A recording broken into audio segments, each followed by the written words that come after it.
আমরা যেন টি-20 বিশ্বকাপ খেলতে পারি, কারণ আমাদের ক্রিকেটাররা এটা কষ্ট করে অ্যাচিভ করেছে। কিন্তু আমাদের যে নিরাপত্তা ঝুঁকি ভারতে খেলার ক্ষেত্রে, সেই নিরাপত্তা ঝুঁকি পরিস্থিতির কোনো পরিবর্তন ঘটে নাই। আজকের অনুষ্ঠানটি অন্যরকম বা বিশেষ হয়েছে যার জন্য তার নাম বা তাকে এখানে স্ক্রিনে দেখা যাচ্ছে, সুতরাং আপনারা সবাই তাকে চেনেন, তার জন্য আর অন্য কোনো বিষয় দেওয়ার দরকার নাই। সাকিব আল হাসানকে স্বাগত জানাচ্ছি জার্মানি বনসন থেকে। সাকিব, আপনাকে স্বাগত জানাই। সাকিব এই মুহূর্তে আছেন মার্কিন যুক্তরাষ্ট্রের উইসকনসিন অঙ্গরাজ্যের মেডিসনে। আমাদের সঙ্গে আছেন ঢাকা বিশ্ববিদ্যালয়ের আইন বিভাগের অধ্যাপক professor doctor Asif Nazrul. Doctor Asif Nazrul, আপনাকেও আমাদের অনুষ্ঠানে স্বাগত জানাই। আপনার যে এই সময়টা, যে সময়টার মধ্যে আপনি আসলে ক্রিকেট খেলতে পারছেন না, এই সময়টা আপনি কিভাবে কোপ আপ করছেন, যে মানে দলের ভেতরে বাইরে আপনার যে অবস্থান সে সবকিছু মিলিয়ে? সিচুয়েশন তো অবশ্যই আমার জন্য খুবই ডিফিকাল্ট, টাফ। এটা তো মনের পেছনে সবসময় মনে হতেই থাকে যে না, আমি খেলতে পারছি না কিংবা খেলতে পারবো না। হ্যাঁ, যদিও এখন কোনো খেলাই হচ্ছে না, আনসার্টেনটিতে আছে কখন খেলা শুরু হবে কিংবা কখন হবে না। বাট যখনই হবে তারপরেও তো আমি জানি না যে আমি আসলে, আমার টাইম তো আছে আরো প্রায় 6 মাস, 5.5 মাস, 6 মাসের মতো। আমার তো অতদিন বাকি আছে। সো যদি নেক্সট 1 মাস পরে খেলা শুরু হয়ে যায়, সো আমি আরো 4 মাস, 5 মাস, 6 মাস পরে খেলবো। তো ওই জায়গাটা তো অবশ্যই খারাপ লাগে এবং খারাপ লাগার মতোই বিষয়। বাট আমার কাছে মনে হয় এটাও একটা এক্সপিরিয়েন্স, শেখার অনেক কিছু আছে। আসলে অনেক সময় বা অনেক কিছুই আমরা অবহেলা ছলে দেখি কিংবা নেওয়ার চেষ্টা করি, যেটা আসলে নেওয়া উচিত না। আমার কাছে মনে হয় এই বড় শিক্ষাটা আমি খুব ভালোভাবে পেয়েছি। আপনার সাথে যখন আমার লাস্ট কথা হয়েছিল 2016 সালে, তখনও আপনি তার কিছুদিন আগে আপনার কিছুটা ব্যানের মধ্যে দিয়ে আপনি যাচ্ছিলেন, সেটি একটি অন্য কারণে, এবং তখন আপনি বলেছিলেন যে খেলা না থাকলে আপনার পক্ষে এইটা মেনে নেওয়া অনেক কঠিন, খেলাটা আপনি এতই এনজয় করেন আসলে। একটা আসলে থাকাটাই সব থেকে বড় ইম্পর্টেন্ট, মানে মাঠে না যাওয়াটাই হচ্ছে সব থেকে কষ্টের বিষয়। ধরেন আমি খেলছি, কোথায় খেলছি অত ইম্পর্টেন্ট না, আমি যে খেলছি এটাই আমার কাছে ইম্পর্টেন্ট। সো ওই জায়গাটাতে যখন আপনি যেতে পারছেন না কিংবা খেলতে পারছেন না, স্বাভাবিকভাবে অনেক অনেক খারাপ লাগার বিষয় এখানে থাকে। সাকিব, আপনার কাছে আরেকটু সিরিয়াস বিষয়টা কথা বলি। আপনি সর্বশেষ আমরা দেখেছি যে আপনি খেলোয়াড়দের অধিকার নিয়ে একটি সংবাদ সম্মেলন করেছিলেন, খেলোয়াড়রা আপনাদের পাশে ছিলেন এবং কিছু কিছু বিষয় যেগুলি খুবই যৌক্তিক বোর্ডের কাছে আপনি আসলে উপস্থাপন করেছিলেন। সেই উপস্থাপন করে আপনি যেই দাবিগুলি জানিয়েছেন তার কতগুলি মানা হয়েছিল সঙ্গে সঙ্গে, তার কতগুলি কিছুদিন পরে মানা হয়েছিল, সেই দাবিগুলি সম্পর্কে বা সেই বিষয়গুলি নিয়ে আপনি আর কোনো খোঁজ রাখছেন কিনা, বা কেউ আপনার কাছে আর কোনো কিছু বলছে কিনা, আপনার কাছে কতটা কি মনে হচ্ছে যে সেই দাবিগুলি কতটা মানা হয়েছে? আসলে আমি শিওর যে প্লেয়াররা সবাই সবার সাথে তো ডিসকাস করেই, বাট আমার কাছে মনে হয় যে মোটামুটি বেসিক যে বা চাওয়া পাওয়া প্লেয়ারদের ছিল সবগুলাই ফুলফিল হয়েছে। দুই একটা হয়তো যেটা হয়নি, যেটা হতে আসলে সময়ও লাগবে, তো ওইটার জন্য আসলে ওয়েট করতে হবে। আর বাকি বেশিরভাগই চাওয়া পাওয়া তো আমার মনে হয় যে ফুলফিলই হয়ে গিয়েছে। এই কারণে প্লেয়াররাও সবাই খুশি, তারা এখন চাই যত বেশি খেলা হোক এবং মাঠে থাকতে। সবকিছু এলোমেলো করে দিয়েছে, বাট আমি হোপফুল যে তাড়াতাড়ি এই সিচুয়েশন বাংলাদেশ এবং পুরো পৃথিবীতেই ঠিক হবে এবং সবাই মাঠে ফিরতে পারবে। বেশি যারা বলেছেন যে তারা দেখতে চান না, তাদের কারণ হচ্ছে তারা আসলে ক্যাপ্টেন না, আপনাকে মানে প্লেয়ার হিসাবে তারা এত বেশি মিস করেন, মানে এটা কোনো নেগেটিভ জায়গা থেকে না। তারা মনে করেন যে আপনি আবার ফিরে আসলে আপনাকে বাংলাদেশ দলের দায়িত্বটা আপনি নিতেই পারেন, কিন্তু নেওয়ার পরে প্লেয়ার সাকিব আল হাসানকে তারা বেশি দেখতে চান। আমি দুই একটি যদি মতামত পড়ি তাহলে সেখানে আপনি দেখবেন যে মোহাম্মদ আলামিন উনি বলছেন সাকিব খেলায় ফেরা পরপরই অধিনায়কত্বের দায়িত্ব দিলে সাকিবের ভিতরে অনেক বেশি ভালো পারফর্ম করার জোরটা থাকবে না, তাছাড়া বর্তমানে যার আছে তাদেরকেও সময় দিতে হবে নিজেদের প্রমাণ করতে। কিন্তু মোহাম্মদ কামরুজ্জামান তিনি বলছেন ক্যাপ্টেন হয়ে সাকিব ভালো পারফর্ম করছে, এক্সট্রা চাপ নেওয়ার ক্ষমতা ওর মধ্যে সবসময় আছে, তবে না কেন, এরকম ভাবেই কথাগুলি আসছে। আপনি এটাকে কিভাবে দেখেন? এরকম আরো মতামত আছে, আমি লম্বা সময় ধরে পড়ে যেতে পারি, কিন্তু আপনার মতামত। সবার আগে তো আমি খেলাই শিখতে চাই। জি। তো 5.5 মাস পরে যখন খেলায় ফিরবো, আগে খেলায় ফিরি, বাকি সব ডিসিশন আসলে তারপরে। তার আগে আসলে অন্য কোনো ডিসিশন না। এখন সবার আগে হচ্ছে যে কিভাবে সময়টা তাড়াতাড়ি যাবে, তাড়াতাড়ি শেষ হবে, কিভাবে আমি যেখানে থেকে আসলে খেলাটা আমার বন্ধ হয়েছে সেখান থেকে যেন আমি আবার শুরু করতে পারি, সেটা হচ্ছে আমার কাছে সব থেকে বড় চ্যালেঞ্জ এবং সব থেকে বড় মানে নিজের প্রতি নিজের একটা এক্সপেকটেশন, যে যেখান থেকে আমি শেষ করেছি ওইখান থেকে যেন আমি শুরু করতে পারি। তো আমার কাছে চ্যালেঞ্জ ওই একটাই, আমার কাছে বাকি আর কোনো চ্যালেঞ্জ নেই। কোনো অ্যাডিশনাল চ্যালেঞ্জ কি আসবে না এটা আসলে পরের বিষয়, কিংবা আমি চিন্তা করবো কি করবো না সেটাও পরের বিষয়। ফার্স্ট টার্গেট হচ্ছে যেখানে শেষ করেছিলাম, মানে শেষ হয়েছিল সেখান থেকে যেন শুরু করতে পারি। সাকিব, আপনাকে দেখে আমার চোখের দেখা যেরকম মনে হচ্ছে আপনি কি একটু ওজন কমিয়েছেন, বা আমরা যদি প্রশ্নটা অন্যভাবে করি যে আপনি ফিটনেস ধরে রাখার জন্য কি কি করছেন সেটা নিয়েও দর্শকদের অনেক আগ্রহ আছে। মানে you look very fit, agile, এবং মনে হচ্ছে যে আপনি বয়সও অনেকখানি কমেছে, আপনার চুল টুল বড় হওয়ার কারণে একটা হইতে পারে। ওয়ার্ল্ড কাপের পর থেকেই তো ওয়েটটা অনেক কন্ট্রোলের ভেতরে ছিল। বাসার ভেতরে থাকি, বাসার ভেতরে যেহেতু থাকা হয় স্বাভাবিকভাবেই বয়সটা একটু কম লাগতে পারে, আর চুল টুল বড় হয়ে গিয়েছে, তো এটা আর একটা রিজন। বিশ্বকাপ আপনার, আমরা জানি বিশ্বকাপে আপনার যে পারফরমেন্স, মানে এটা যে কোনো খেলোয়াড়ের জন্য এটা একটা ড্রিম পারফরমেন্স ক্রিকেট বা বেশি একটা তো আসলে দূরের চিন্তা কখনোই করতে চায় না, বাট হ্যাঁ। যদি বলি যে নেক্সট ওয়ার্ল্ড কাপ, এভাবে চিন্তা করলে মানে নেক্সট ওয়ার্ল্ড কাপই তো। হ্যাঁ, তো সেখানে একটু তো অবশ্যই একটা ব্যাকআপ মাইন্ড একটা চিন্তা থাকে, যদি সুযোগ আসে খেলতে পারি, ফিটনেস থাকে, পারফরমেন্স থাকে। আমার মনে হয় যে আমাদের খুব ভালো করার সুযোগ আছে। আমি খুব মনে প্রাণে আসলে বিশ্বাস করেছিলাম যে এবারও আমাদের ভালো করার সুযোগ আছে। আমরা খুব কাছাকাছিও ছিলাম, হয়তো ছোটখাটো দুই একটা কারণে আমরা আমাদের পুরো পোটেনশিয়াল অনুযায়ী আসলে খেলতে পারিনি, বাট আমরা এই জিনিসটা চেঞ্জ করতে পারবো, এবং আমরা যে ধরনের টার্গেট নিয়ে যাব সেই টার্গেট অ্যাচিভ করতে পারবো বলে আমার মনে হয়। এবং যেহেতু এশিয়াতে খেলা, সাবকন্টিনেন্টে খেলা, মানে আমাদেরকে অন্য টিমদের আসলে ভয় করা উচিত হবে বলে মনে করি ওই সময়টাতে। এখন যেভাবে বা আমাদের ক্রিকেটের অবস্থা আছে বা রিবিল্ডিং একটা সিচুয়েশনে আছে, হয়তো এর ভেতরে খুব ভালো একটা পর্যায়ে চলে আসতো বলে আমি বিশ্বাস করি টিম। হয়তো এটা কিছুদিন সময় লাগবে, বাট ওয়ার্ল্ড কাপের আগে আমার কাছে মনে হয় আমরা খুব ব্যালেন্স ভালো একটা দল নিয়ে ওয়ার্ল্ড কাপে যেতে পারবো। বলি যে এরকম জনশ্রুতি চালু আছে যে আপনিও 2019 সালে 18 সালে যে নির্বাচন হয়েছিল সেই নির্বাচনে কম্পিট করতে চেয়েছেন প্রধানমন্ত্রী শেখ হাসিনার কাছে গিয়ে।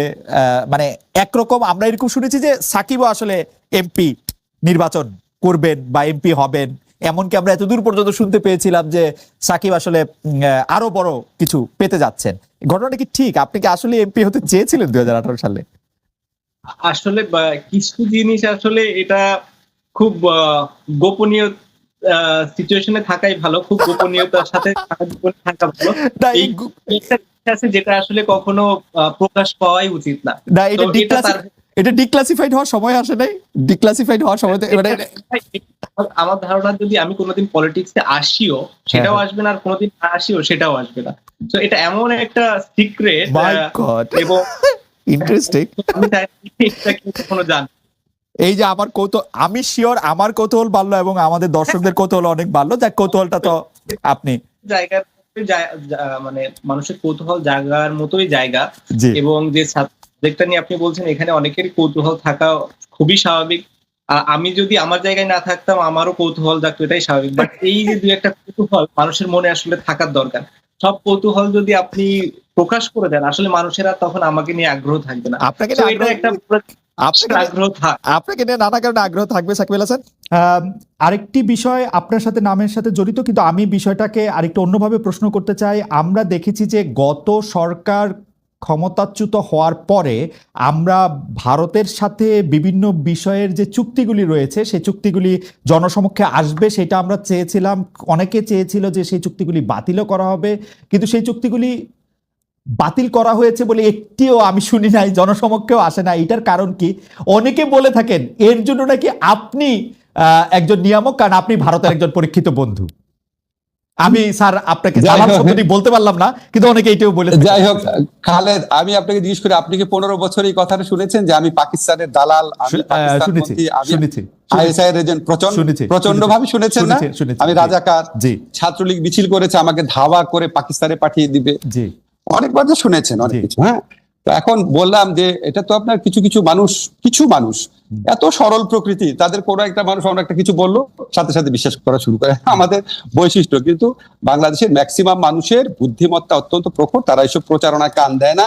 আপনার নিশ্চয়ই মনে আছে আমি ক্ষমতাসীন হওয়ার পর আমাদের এই সরকার দায়িত্বে আসার পর, আমার দায়িত্বে আসার পর ভারতীয় পত্রপত্রিকায় বরং আমাকে নিয়ে অপপ্রচার করা হয়েছে, লস্করে তৈয়বার জিনিসটা সম্পূর্ণ অপপ্রচার, কি জঘন্য অপপ্রচার করা হয়েছে। তো এটা আপনার এতই হাস্যকর। এখন আপনার মাঝে মাঝে আমাকে ধরেন লোকজন বলে কি, ভাই আপনি এগুলি প্রশ্ন উত্তর দেন না কেন? খালেদ, আমাকে একটা সেকেন্ড বলতে দিন। দেখেন, আপনি যখন রাস্তাঘাটে হাঁটবেন, আপনি মাঝে মাঝে কিছু ভিখারিকে দেখেন না, ময়লা হাতে নিয়ে হাঁটে, থুতু মারে লোককে, ময়লা ছুঁড়ে মারে, আপনি কি তাকে কনফ্রন্ট করতে যান, নাকি আপনি একটু মানে একটু দূরে দূরে সরে থাকেন? তো এই সমস্ত কথাবার্তা যারা বলে তাদেরকে আমি ওই ধরনের আবর্জনা ছুঁড়ে মারা, যে নোংরা যা থাকা, যে আপনার যে লোক আছে রাস্তার মধ্যে, যাদের নিরাপত্তা বজায় রাখে। মানে আমার কাছে মনে হয় কি, যে বাংলাদেশের হয়তো খুব বেশি হলে আমার যারা ফলোয়ার আছে, ভক্ত আছে, বা আমাকে যারা ভালোবাসেন, তাদের মধ্যে হয়তো 10% মানুষ যারা খুবই সরল মনা, খুব গভীরভাবে চিন্তা করেন না, তারা হয়তো তাদেরকে প্রভাবিত করতে পেরেছে। কিন্তু 90% মানুষের মনে এগুলি হাস্যরস ছাড়া কিছু উদ্রেক করে না। আর ভারতের সাথে চুক্তি, আপনাকে আমি বলি, এটা অবশ্যই প্রকাশ করা উচিত। এখন ধরেন চুক্তিগুলো তো হয় পররাষ্ট্র মন্ত্রণালয়ের মাধ্যমে, ঠিক না? এখন আপনি আপনার প্রোগ্রামে একটু পররাষ্ট্রমন্ত্রীকে বা এই দায়িত্বে যারা আছে তাদেরকে এনে জিজ্ঞেস করলে ভালো হয়। কারণ আমি আপনাকে একটা জিনিস শুধু বলি, আমরা যখন কোনো মিটিং এ বসি, খালেদা, আপনি যখন ডয়েচে ভেলেতে কাজ করতেন, আপনি যখন মিটিং এ বসতেন, আপনি যে মতামতটা দিতেন সেটাই কি ডয়েচে ভেলের মতামত হতো? হতো না তো, ঠিক না? এখন আমার মতামত আমি দিব, একজনের মতামত আরেকজন দিবে, অনেক সময় হতো না। তো আমি আপনাকে একটা জিনিস একটু ব্যাখ্যা করে বলি। ধরেন আমি যখন ঢাকা ইউনিভার্সিটির টিচার ছিলাম, আমাদের 2-1 শিক্ষক ছিলেন ফাঁকিবাজ, ক্লাস নিতেন না। 2-1 শিক্ষক ছিলেন খাতা অনেক দেরি করে দিতেন, ঠিক আছে? তো এটা কিন্তু আমরা একাডেমিক কমিটি মিটিং এ প্রতিবারই সবচেয়ে বেশি এগুলি নিয়ে আমি সোচ্চার ছিলাম, কিন্তু আলটিমেটলি দেখা যেত ডিসিশন হতো না। কেউ কেউ বলতো থাক, এত করা হওয়ার কি দরকার, থাক, আমাদের ডিপার্টমেন্টে বদনাম হবে, থাক, এরকম করে কোনো ব্যবস্থাই নেওয়া হতো না।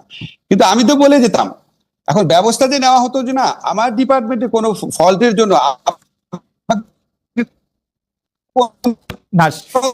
ছাত্র বলে নাই স্যার, ওই যে ক্লাস নিতে দোষারোপ আমার উপর আসবে কেন? আপনি সরকারকে দোষ দেন অথবা কনসার্ন মিনিস্ট্রিকে জিজ্ঞেস করেন। আপনাকে কোনো, তবে আমার যেটুকু ধারণা, আমি যেটুকু বিশ্বাস করি, এগুলি প্রকাশ করে না, এগুলি এই চুক্তি প্রকাশ করার সময় এখনো চলে যায় নাই। আপনাকে শুধু একটা জিনিস বলি, আমরা এই সরকারে আমরা দায়িত্ব গ্রহণ করার পর একটা কাজ করেছি, যেটা ভারত কখনোই চায় নাই। সেটা হচ্ছে আমাদের ইউএনইসি যে কনভেনশন আছে, ওয়াটার কনভেনশন, যেটা আমাদের আন্তর্জাতিক নদীর প্রবাহে আমাদের স্বার্থ রক্ষার ক্ষেত্রে বিরাট ভূমিকা রাখবে, সেটা আমরা র্যাটিফাই করেছি, এক্সিড করেছি, অনুসমর্থন করেছি। এটা আমরা খুব শীঘ্রই আপনি ঘটা করে জানবেন। এই সমস্ত আপনার দেশের স্বার্থ রক্ষা করার জন্য আন্তর্জাতিক চুক্তি আমরা করে যাচ্ছি। আর চুক্তি, আরেকটা কথা শুধু বলি, চুক্তি প্রকাশের সময় এখনো শেষ হয়ে যায় না। অবশ্যই আমি একটু দর্শকদের মনে করে দিতে চাই, যখন আসলে বাংলাদেশে একটা অদ্ভুত অবস্থা ছিল, কেউই আসলে ঠিক মতো কথা বলতে সাহস করতো না, তখন কিন্তু প্রফেসর আসিফ নজরুল, আমি আসলে গত 15 বছরের কথা বলতেছি, প্রফেসর আসিফ নজরুল একদম তার দৃঢ় মানে বুলন্দ আওয়াজে তিনি এগুলি নিয়ে কথা বলেছেন। সেই জন্য আমাদের আশা প্রফেসর আসিফ নজরুলের কাছে অনেক বেশি, যে ভারত একচেটিয়াভাবে আপনাকে ট্রান্সশিপমেন্ট বাতিল করে দিচ্ছে, আপনাকে বলছে যে এখানে স্থলবন্দর আমি ব্যবহার করতে দিব না। আমাদের হাতে কি কোনো কার্ড নাই যেটা আমি পাল্টা করতে পারি? আমি পররাষ্ট্র উপদেষ্টার কাছে কাছাকাছি প্রশ্ন করেছিলাম প্রেস সচিবের কাছেও, তারা বলেছেন তারা নাকি কোনো রিটালিয়েশনে বিশ্বাস করে না। প্রেস সচিব, এটা রিটালিয়েশনের কি হইল? মানে ঘটনা হচ্ছে ভারত একচেটিয়া ভাবে এগুলি, স্যার আমি আপনার এতদিন ধরে চিনি বলে আমার কাছে মনে হয় যে আপনি এগুলি কেমনে সহ্য করেন, বা আপনি কেন এগুলি কিছু বলেন না, বা আসলেই কি আমাদের হাতে কিছু নাই? Very good question. এখন ধরেন এখন ধরেন আমি আপনাকে বলি, খালেদ, আপনি আমাকে 2টা প্রশ্ন করছেন, আমাকে একটু টাইম দিবেন বলা, যে আপনি এটা কিভাবে সহ্য করেন এবং আপনি কেন বলেন না। আচ্ছা, আমার ল ডিপার্টমেন্টে যেই শিক্ষক ক্লাস নিত না, বা আমার ল ডিপার্টমেন্টে যেই শিক্ষকের 1-2 শিক্ষকের কারণে রেজাল্ট পাবলিশ করতে 2-3 মাস দেরি হয়ে যেত, আমার ডিপার্টমেন্টে যেই শিক্ষক ছাত্রদেরকে 0 নাম্বার এবং মাইনাস নাম্বার দিত, আপনার কি মনে হয় আমি এটা সহ্য করতাম? আমি তো প্রত্যেক একাডেমিক কমিটির মিটিং এ বলতাম। তা আপনার কেন মনে হয় না একই রকম সিচুয়েশন এখানেও আছে? কেন মনে হয় না হতে পারে? এটা আমাদের তো প্রফেসর ইউনুস আছেন, প্রফেসর ইউনুস কেমনে এটা না করবেন? মানে আমি আপনার সাথে আমার যে পরিচয় বা আলাপ আছে, হয়তো ডক্টর মোহাম্মদ ইউনূসের সাথে অত আলাপ পরিচয় ঘনিষ্ঠতা নাই, কিন্তু আমি তো উনারে জানি, তো উনারও তো এটাতে নিয়ে মানে নিজে এটা করা উচিত। এবং দেখেন স্যার, আপনার সাথে আমি যখন কথা বলতেছি, অসংখ্য লোক আমাদেরকে বলতেছেন যে 26 লক্ষ ভারতীয়, যদিও এটার কথা আপনি আগে বলছেন, কিন্তু আসলেই তো কোনো চেঞ্জ হয় নাই। মানে হাসিনা সরকার আর ইউনূস সরকারের কি তফাৎ ভারতের ইয়াতে? এটা আমি একটু আপনাকে বলি, এটা তো আমার ক্ষেত্রে কথা, স্যারের ক্ষেত্রে স্যার অনেক বড় প্রেক্ষিত থেকে জিনিসটা দেখে, আমি তো অত বড় প্রেক্ষিত থেকে দেখতে পারি না, ফলে আমার পক্ষে অ্যাপ্রোপ্রিয়েট আনসার করা সম্ভব না ভারতের ব্যাপারে, ভূমিকার ব্যাপারে। যত বৈদেশিক সম্পর্কের যে ব্যাপার আছে সেটার সাথে কোনোভাবেই আমি ইনভলভ না। বৈদেশিক সম্পর্ক দেখে আমাদের পররাষ্ট্র উপদেষ্টা আছে, আমাদের ওই যে আপনার আমাদের হাই রিপ্রেজেন্টেটিভ খলিল সাহেব আছে দেখে, আমাদের স্যার দেখে। আপনার মনে হয় কি আপনি ধরেন আপনি খালি ধরেন ডয়েট সেভেলের একটা জিনিস প্রচার হলো কেন, তখন আপনি যদি কেউ জিজ্ঞেস করতো আপনার কাছে মনে হতো ডয়েট সেভেলের জার্মান ভার্সনে কি প্রচার হচ্ছে আমি কি জানি। তো আমার কাছে এরকম অবস্থা, আপনি উনাদেরকে জিজ্ঞেস করেন এবং আমার ধারণা উনাদের আরো অনেক অনেক বড় প্রেক্ষিত থেকে দেখে অ্যাপ্রোপ্রিয়েট সময় অ্যাপ্রোপ্রিয়েট ব্যবস্থা নেবেন।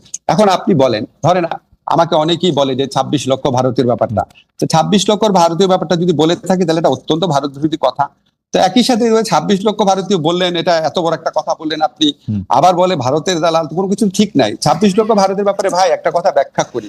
আমরা যখন 15 বছর অ্যাক্টিভিজম করতাম, অনেক জায়গায় অনেক ভাষণ দিতাম, অনেক বক্তব্য দিতাম, যখন আমরা বক্তব্য দিতাম প্রত্যেকটা কথা অ্যাকিউরেট হতো না। এখানে আমি সিপিডির একটা রিসার্চ পেয়েছিলাম, আমি এটা আগের অনুষ্ঠানে ডিটেইল বলেছি, বলেছে 5 লক্ষ, সিপিডি বলেছে 5 লক্ষ, আরেকটা বলছে এর চেয়ে অনেক বেশি হতে পারে। এখন ধরেন আমার যদি অ্যাকচুয়াল ফিগারের চেয়েও ইম্পর্টেন্ট ব্যাপার ছিল ব্যাপক সংখ্যায় রয়েছে। এখন আপনি আমাকে বলেন সিপিডির মতো একটা প্রতিষ্ঠান যেটা দেবপ্রিয়দা পরিচালনা করে, সিপিডির মতো প্রতিষ্ঠান যদি 5 লক্ষ বলে, আমার মাথায় তো এটাই গেঁথে আছে যে লক্ষ লক্ষ অনেক লোক কাজ করে। এখন ওইখানে বলতে গিয়ে হ্যাঁ হতে পারে যে 26 লক্ষের মধ্যে এক্সাজারেশন আছে, কিন্তু বিপুল সংখ্যক তো ছিল। এখন বিপুল সংখ্যক ভারতীয় আপনার যারা চাকরি করতো তারা 5 অগাস্ট থেকে 8 অগাস্টের মধ্যে চলে যায় নাই, এটা আপনাদেরকে কে বললো? ওই সিচুয়েশন দেখে যদি আওয়ামী লীগের, একটা সেকেন্ড ভাই, আওয়ামী লীগের যদি হাজার হাজার লোক চলে যেতে পারে, ভারতীয় লোক চলে যাওয়ার কথা না।